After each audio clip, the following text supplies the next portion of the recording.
Hey, what's up YouTube? This is Cookie Monster of ProForgeRacing, bringing you number 5 on my Halo 3 Sandbox double-wide top 10 forgers.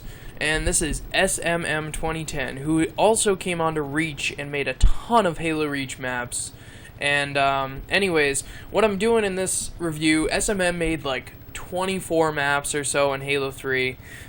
So what I'm going to do is pretty much just show his double-wide maps. I'll do an overview of every map that he made, because he made a lot of maps that weren't double-wides, but I'll just do a lap on the double-wides.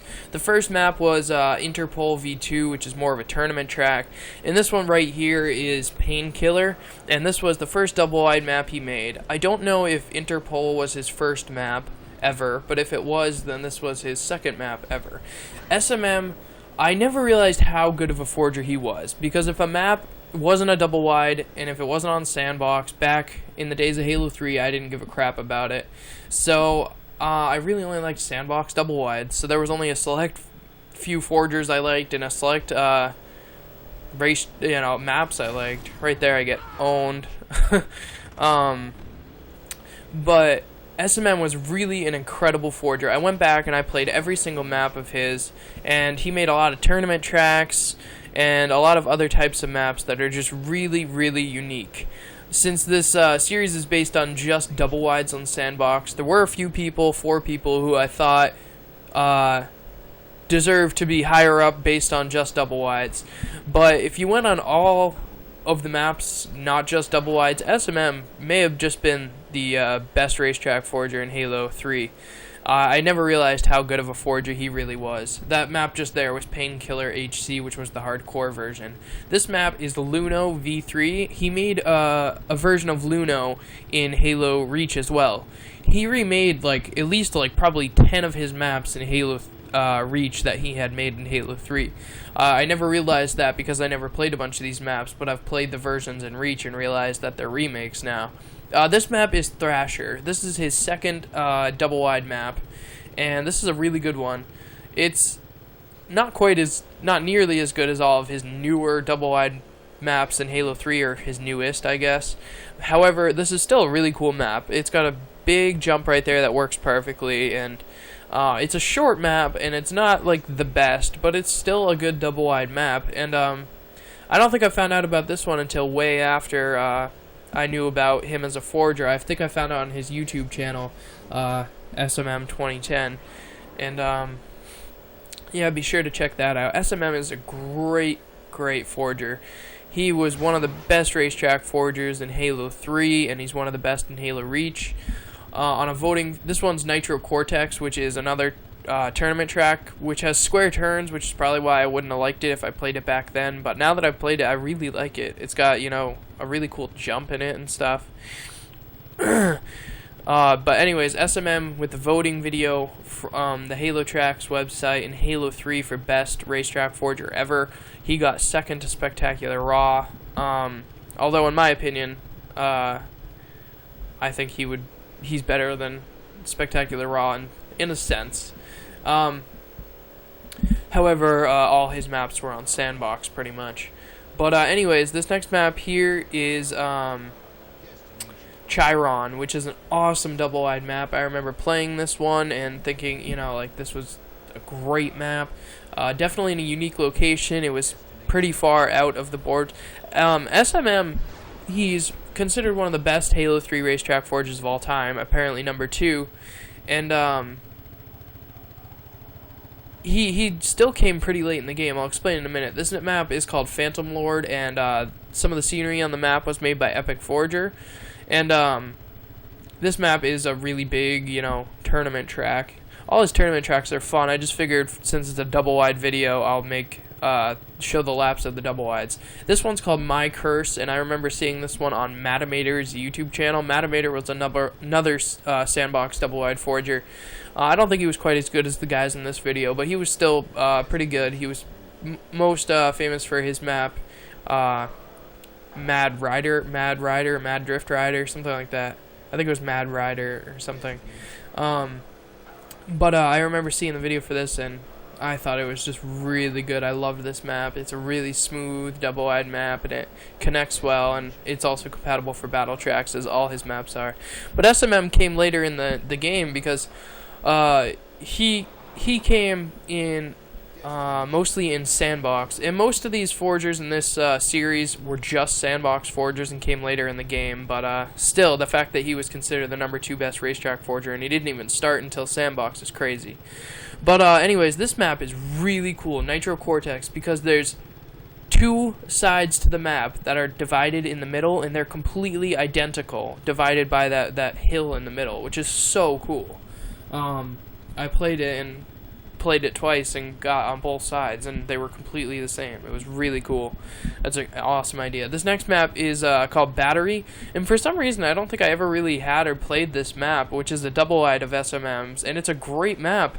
And seeing as how I was a fan of double-wide maps and I had a few other SMM maps, I'm surprised I never really played this one. Maybe once or twice, but I don't know why I never really remembered it. But this is a great double-wide map. It's really big. It's just very smooth. And you'll see with each double-wide map, he pretty much improves a lot. This is only the 4th up to this point, I believe, or the 5th. But he continues to improve more and more, and he really becomes, you know, an amazing double-wide forger, as you'll see towards the end of this video. This is the longest video because most of these other forgers only had 5 or 6 or 7 or 8 Sandbox maps. SMM had 24, I believe. This map is Velorium Camper, and you can see the SMM sign there. This is a tournament track, and you go up this pyramid over and over again, and then you drop down in the middle. And it's over. He made a version of this in Halo Reach where you go up and up and up this pyramid. It was a bigger pyramid, and then in the middle there was a supercross track as well, so it was like a even crazier version. This next map is Nitro Fortress, and you'll notice a lot of his maps are Nitro. That's because the Halo Tracks HT Nitro Squad, which was a racing squad or a racing league, that's the same thing. But it's a pretty cool map. It's a terrain track, except it's completely, you know, out of the border, which is crazy. This next map is the first of a few maps he makes with xxepicforgerxx. And Dream, when people make maps with him, it pretty much means that Dream makes all the scenery, because not many people knew how to make scenery back in Halo 3. There wasn't much you could do, but Dream was able to make really cool scenery. And this map's called Crater Moon, and it's just... This is SMM's breakthrough double-wide map, in my opinion. It's just so good. It's much better than his first 5. It's just incredible. And Dream put some cool scenery, made, you know, like a crater and like asteroid-looking stuff. Dream's scenery wasn't always noted, like you couldn't always tell exactly what it was supposed to be, but he just made really cool-looking items, and so that's why everyone loved Dream's scenery. And it just added like a little bit of flair to just an average double-wide map, having the scenery there with Dream. This next one is Nitro Palace, and this is just another one of those awesome tournament tracks, except you go up on top of a building and then down into it, and it kind of looks like a castle from the outside, so it's definitely a really cool idea. He doesn't just make boring scenery tracks. This next one is Hammerhead. This map was considered in the Halo 3 voting on Halo Tracks the greatest stunt track of all of Halo 3, because not only is it a crazy double-wide, you know, really smooth, good double-wide racetrack, and not only does it have really good scenery and it plays really well, but you'll see a stunt at the end that works, I'd say, at least 80% of the time.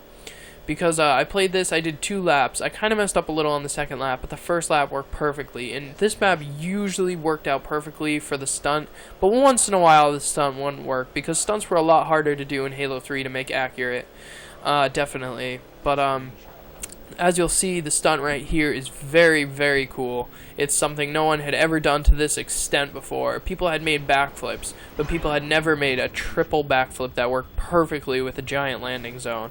And that's just really, really cool. SMM then went on to make Nitrous Air. Now, this map not only has a giant jump on it, but it has a triple backflip as well, and the jump works really well. I remember downloading this when I went to his file share, and, you know, I used to play most of his tournament tracks thinking these are stupid, they're not smooth, they're double wide, they don't take any skill to make, but that one in particular I loved. This is one of 3 maps, all pretty much the exact same map you'll see but this one's Atlantic HC, and this one was made with smm2010. He made the scenery, and I don't think Dream usually makes any of the racetrack itself when he, like with Cape Canaveral with Slick, Indian Sunset with Spectacular Raw, and several of SMM's maps. I don't think he normally makes any of the track. I'm pretty sure he just makes the scenery. But this is a really good double wide. I know you can't really see it because it's pretty dark. This is the hardcore version. There's actually 3 versions, unfortunately, and I just wanted to, you know, I'm kind of OCD. And if I'm going to show 23 of his 24 maps, that would, you know, annoy me so much. So I had to show all 3 versions. I fail at the end there. But this is the normal version called Deep Atlantis. Again, made with Dream, of course. And SMM and Dream, after they made Crater Moon together, you'll see that they made like 4 or 5 maps together, and they really worked well as a team. I love this part at the end right there that you can see. It's just these 2 giant banked waves like intertwining with each other, and I remember I loved that part of this map. That was, I remember when I was making one of my last double wides. My last double wide ever before the one I made with V-Ionized, which was Novacious, I called it. I was trying to make waves like SMM did on this map, just like very subtle and big and beautiful. Like this one right here, it's just incredible what SMM was able to do with a racetrack. SMM usually didn't do stuff like this as well. SMM, his racetracks were normally fairly like, you know, just like perfect U-turns and stuff, as opposed to spirals and waves more so. But this map was definitely incredible.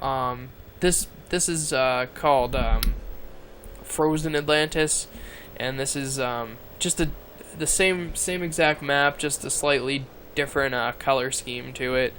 So I'm sure you're sick of this map after, you know, 3 different times on it, but I just figured I might as well show all of his maps. And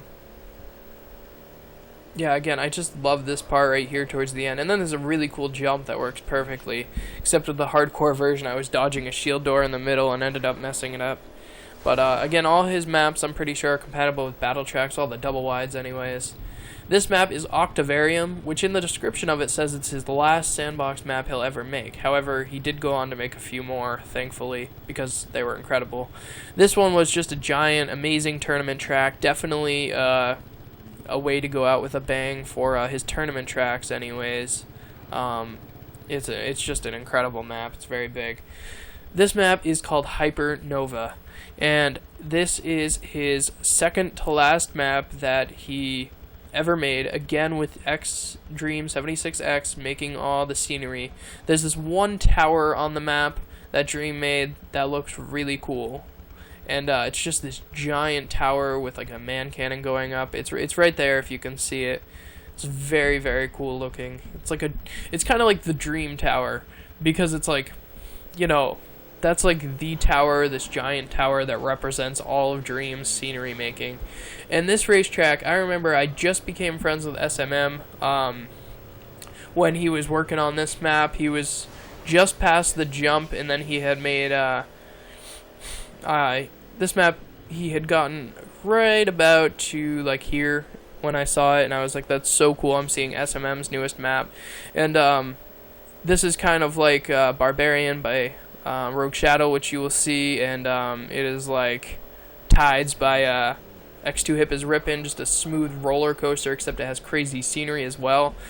I remember when I first applied for a map maker on Halo Tracks, I thought my maps were definitely good enough and better than a few of the other people's who are on there, but they weren't compatible for the racetrack's game type, and I didn't realize why I had been declined as a map maker, and I was like pretty offended by it. But then I applied again with better maps, and SMM let me become a map maker on Halo Tracks, even though they weren't compatible for racetracks. And then Can't Stop Donut showed me how to do that. So that was definitely awesome of SMM to do. This is the final map he made in Halo 3 with Dream. This is both of their last map. They came back and did this not long ago. I forget, maybe a year ago, but still way after Halo Reach came out. They were bored. SMM went back and made the map and had Dream do the scenery for one final kabang. And I think this is by far his best map. This map is incredibly smooth. Huge waves and spirals. This is just incredible. By far just like the best map he made, putting all of his, skill into this map. It really shows how great of a forger he was, and he was an incredible forger. But it's really hard to download maps now that Bungie doesn't work. You have to go through friends and file shares, so you can't really download many of these maps unless you're friends with him or someone who's friends with him. But thank you guys anyways for watching.